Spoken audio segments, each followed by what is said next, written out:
Hannibal is a Carthaginian aristocrat from the Barcid family, who are a significant family in Carthage. He's talented, he has grit, he has perseverance. Hannibal is one of the few enemies Rome had that they actually respect and idolize, and that is a lot because of his tremendous achievement. He's got a famous father who's fought against the Romans, who nurtures him, in the words of some of the writers, as a lion cub raised for the destruction of Rome. Carthage really was Rome's only competitor as an empire in the central and western Mediterranean. When his men see him at the age of 26, when he takes command of the Carthaginian army, they see his father reborn in him, in his gestures and the way he speaks and the way he holds himself. They see a commander of the greatest promise. We will be victorious! Hannibal has a global vision. He realizes that Rome is on the rise, and that if Rome is not stopped, that it means not only the end of Carthage, but it also means the end of the various barbarian tribes. He also recognizes that the only way that Rome can be stopped is with the assistance of these allies. At that point, Hannibal knew what he would have done: invade Italy. To do that, he needed a big, big army. Carthaginians were not enough. He had to recruit the barbarian communities of southern and central Spain.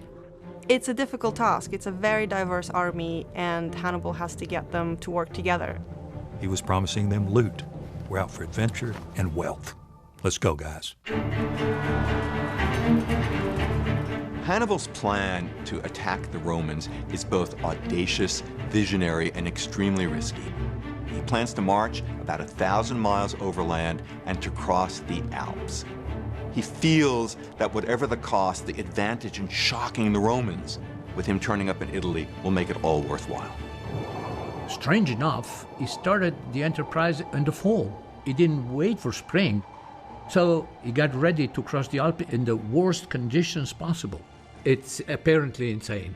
He's dealing with an environment such he's never faced before. It's winter in all its fury.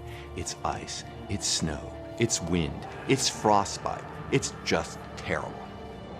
It looked like he had led his army into unmitigated disaster. Order was breaking apart, food was scarce, dogs were eating soldiers. It's indescribable. Despite all the disasters of the Alps, he keeps his eye on the ball. He understands once he can get to Italy, he can rebuild everything, and it'll be a whole new war, a whole new ball game. So that's why he's able to get through the situation in the Alps. The outcome of the passing makes some of Hannibal's priorities very pressing. He has to fight the Romans immediately and score several big victories. And this is what he does.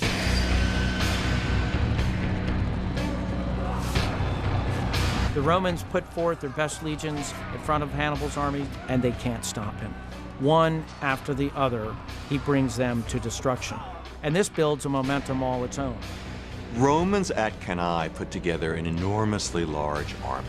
They've got about 80,000 men on the battlefield, and they vastly outnumber Hannibal, who's only got about 50,000 men.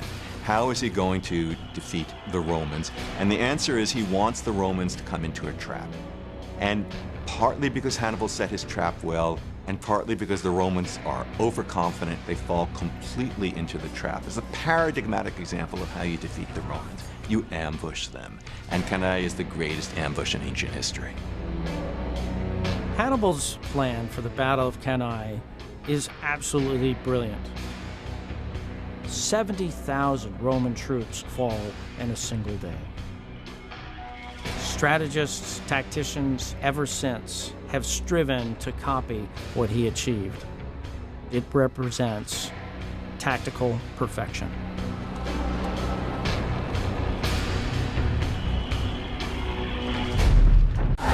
Strategists, tacticians, ever since, have striven to copy what the barbarians achieved because it represents tactical perfection. We know this land. This terrain is in our blood.